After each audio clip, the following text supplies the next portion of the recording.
Good morning, brethren. Happy Sabbath. Yeah. I hope we all had a wonderful week. We give thanks to our Heavenly Father for the past week. We thank Him for the wonderful gift of another Sabbath day to meet together, worship and learn from His Word. Right. It is always advised that people should write down their goals, their dreams, their aspirations, and to always constantly go through them as often as possible.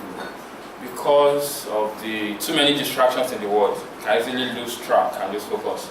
Personally too, I have a lot of dreams, a lot of goals, a lot of things I want to achieve, a lot of things I want to do. But of course, because of the stress of work, and various other commitments, one is sometimes tempted to just keep on drifting with the flow of things. And of course, when we do that, we lose track of our dreams, goals, and vision.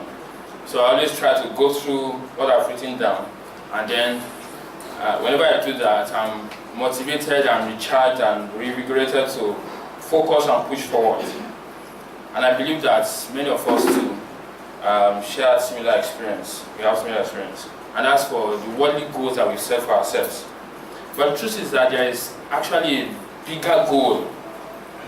And I believe that, in fact, I believe this is the most important goal that we can set for ourselves. And the truth is that we actually don't set it for ourselves. It's our Heavenly Father that sets this goal for us. And that's the goal of reigning with Christ as kings and priests in God's kingdom. And because in the world that we have, there are different distractions every day, every hour. There are various distractions, that things that distract us and can make us to lose focus on this goal. We need to keep motivating ourselves. We need to keep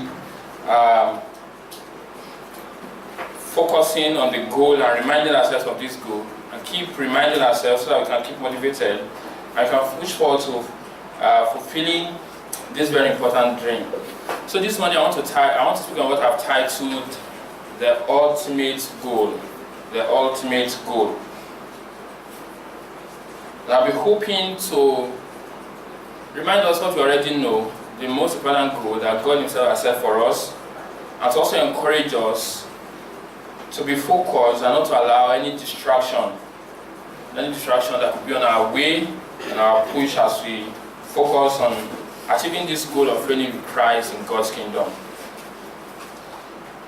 Okay, in the book 7 Habits of Highly Effective People by Stephen Covey, the second habit in that book is begin with the end in mind.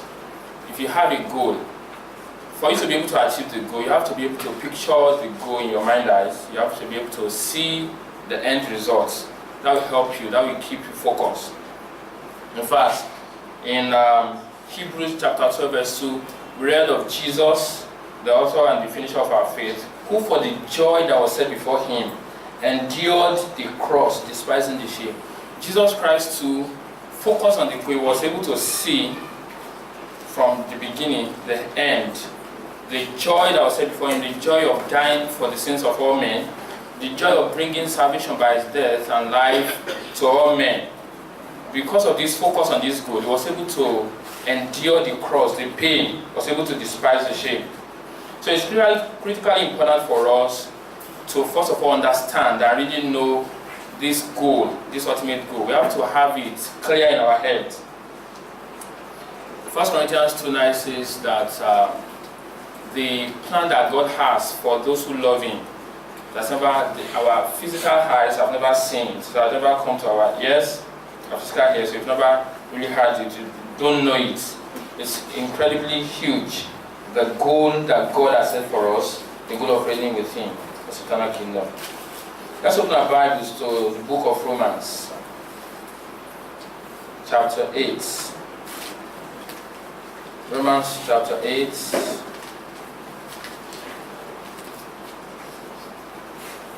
I read verse 17. Okay. Sorry. Romans It's verse 17. And if children, then heirs of God, and joint heirs with Christ. If indeed we suffer with him, that we may also be glorified with him. Okay. Let's just open that and also read Hebrews chapter 2. Hebrews chapter 2 and verse 10. For it was fitting for him, for whom are all things, and by whom are all things, in bringing many sons to glory, to make the captain of their salvation perfect through suffering. And verse 11, for both he who sanctifies and those who are being sanctified are all one, for which reason he is not ashamed to call them brethren. Okay. First, we can let's also read 1 John. 1 John chapter 3 and verse 2. 1 John chapter 3 verse 2. Beloved, now we are children of God. 1 John chapter 3 verse 2. Beloved, now we are children of God, and it has not yet been revealed what we shall be. But we know that when he is revealed, we shall be like him, but we shall see him as he is. And lastly, now let's read Luke chapter 12. Luke 12, read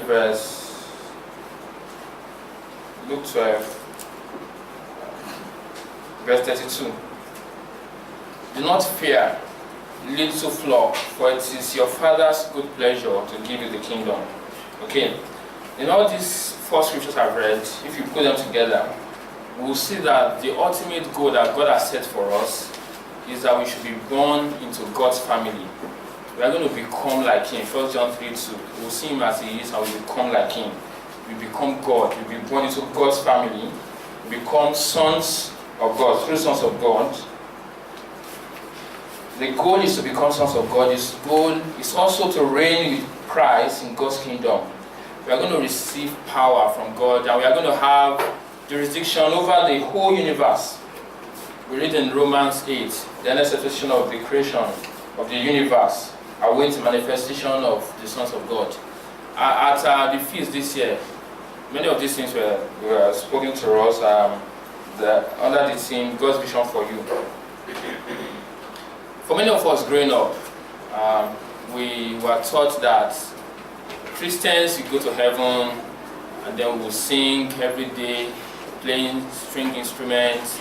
And then some people ask that, would that not be boring? Well, we've learned now from the scriptures that is actually not true. What is true in the Bible is that we are going to become God, we are going to become sons of God, we are going to reign with God, we are going to reign with Christ in God's kingdom. Let's read Romans chapter 8.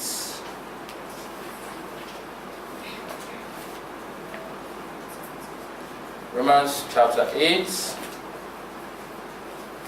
I read from verse 19.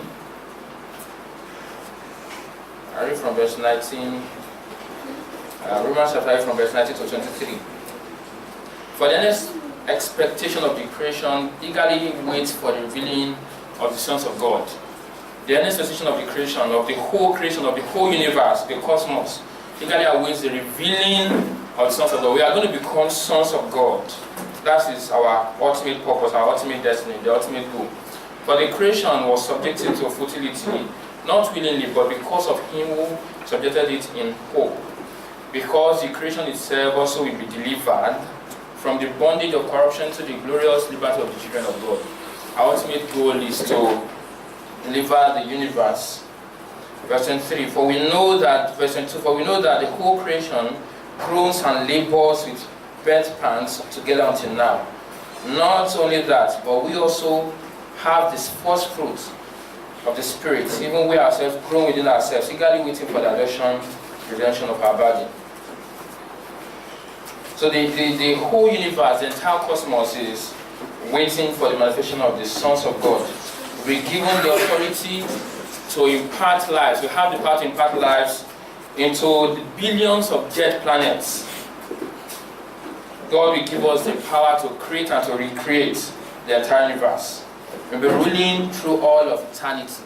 And of course, that's not going to be boring. That's never going to be boring. So the future ahead of us is truly huge, really incredible. And I believe we all want to be part of it. We all want to reign with Christ in God's kingdom as king, as priest. As Revelation 20 says, those who have part in the first resurrection, the second day will have no part on them. We have no power on them, but they will reign with Christ as king, as priest in his kingdom forever. Now that we've reminded ourselves of the ultimate goal, what are those things that can act as distraction to distract us from achieving this goal? And that's what we're looking at now. What are the things that can distract us from achieving this ultimate goal? Let's read the book of Hebrews, chapter 12.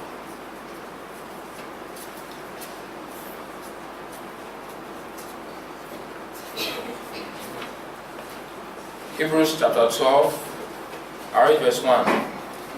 Therefore, we also, since we are surrounded by so great a cloud of witnesses, let us lay aside every weight and the sin which so easily ensnares us, and let us run with endurance the race that is set before us.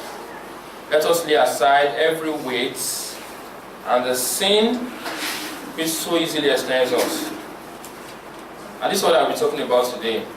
The way this verse puts it is the sin that easily ensnares us. Those are the things we don't care about. Those are the things we call little. Those little things that does not matter. Those little things we really don't think about. Those ones we don't take cognizance of.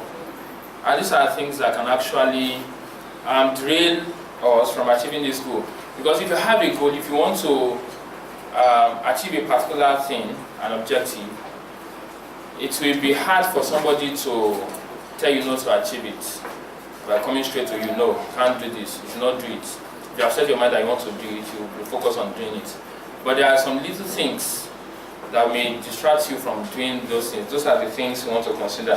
What are those little things that we don't even take care of that could hinder us from fulfilling this incredible potential? I'm going to start from the second speech sermon we had last week. I'm talking about our speech. What are the things that you say? What are the words that come from your mouth? Are they abusive words? Are they words that build people up? Are they words that put people down? We read this last week. I'm going to read it again. Matthew chapter 12. Matthew chapter 12, verses 36 and 37. Matthew 12, 36 and 37. But I say to you that every idle word men may speak, they will give account of it in the day of judgment. Many of us don't take care of what we say, the things we say. But Jesus is saying here, every idle word we speak, every word that comes out from our mouth, we're going to give account of them. Some of us say things, use slangs that they use in the world. It doesn't matter, we just say it. Because that's what is in vogue, that's what people say. We use words arbitrarily without even taking care of what they mean, of the impact of if they are negative or positive, if they are right, if they edify God or glorify God or not.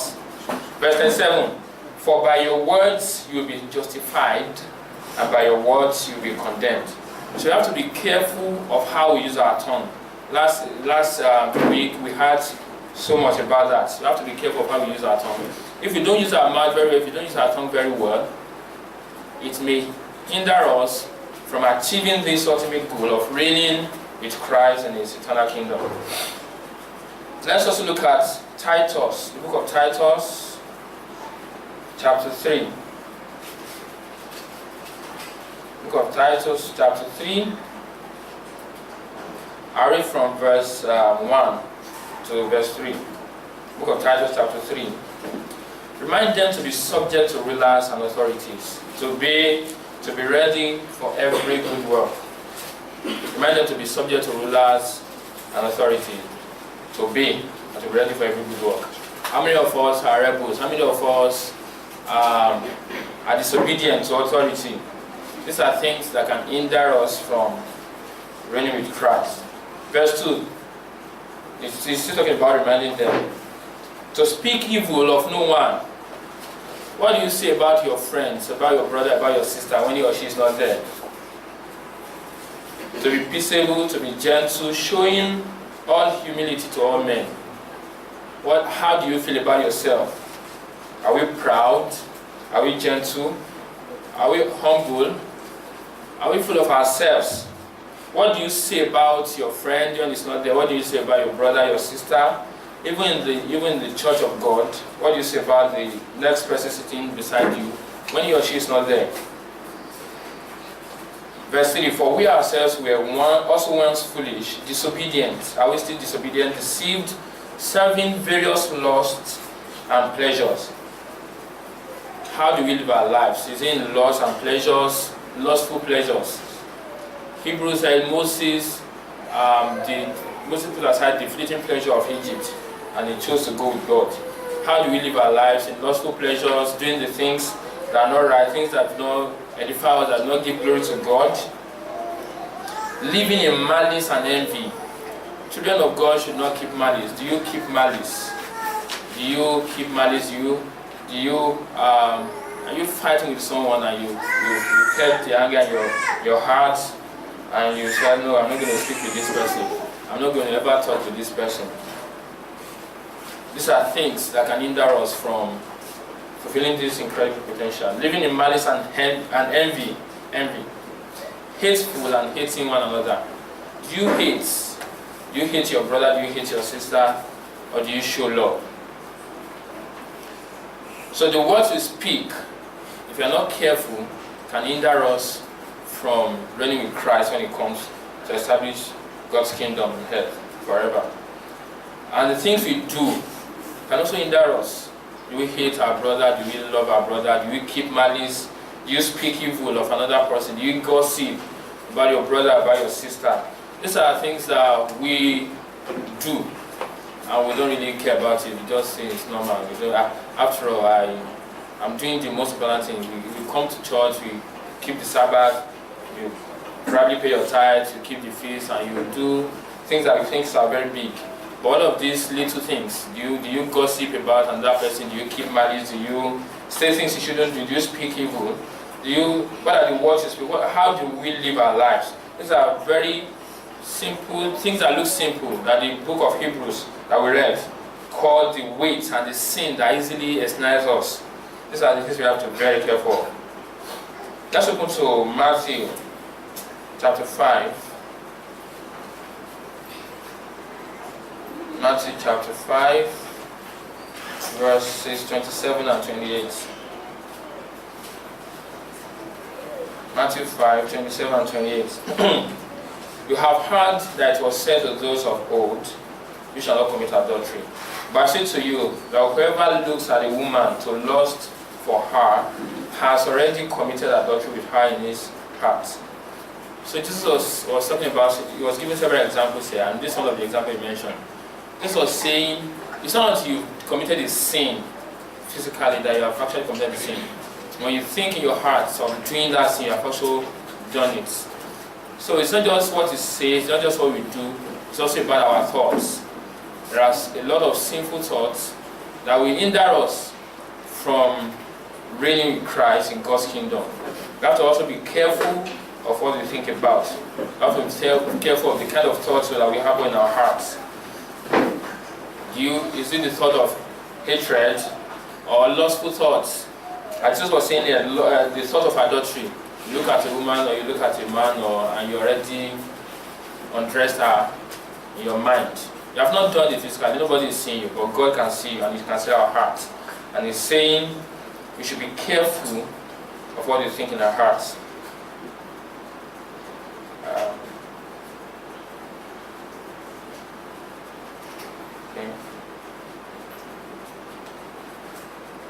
Jeremiah 17:9 says that the heart of man is exceedingly deceitful. We have to be very careful. And the Bible also tells us to guard our hearts with all diligence, because out of it flows the issues of life. So, brethren, the future, the goal that God has set for us, the future, the plan that God has for us, is big, is great. It's nothing that our eyes have seen, nothing our ears have heard. Our mind, our physical human mind cannot even comprehend it. It's so huge, as we've seen in the scriptures. It's not that we are going to fly to heaven, we are going to sit down and be singing and be playing harp or whatever string instruments. That's not the plan of God. The plan of God is great, it's huge. It's going to give us the power, the authority to be ruler over the universe, the whole cosmos. It's a truly incredible future that we all want to be part of. But we have to be careful that worldly distractions don't hinder us from achieving this. As we do with all these goals we set for ourselves physically, as we try to look over it again and then picture the end, the joy we'll have if we achieve it, and we try to motivate ourselves to keep focus. The same thing, we have to keep reminding ourselves of this incredible future that God has in plan for us. We have to keep reminding ourselves that we have to caution ourselves, we have to live in accordance to God's plan and will. We shouldn't allow any sin, whether by our thoughts, by our words, by our action, to hinder us from achieving this ultimate goal. Shabbat shalom, brethren.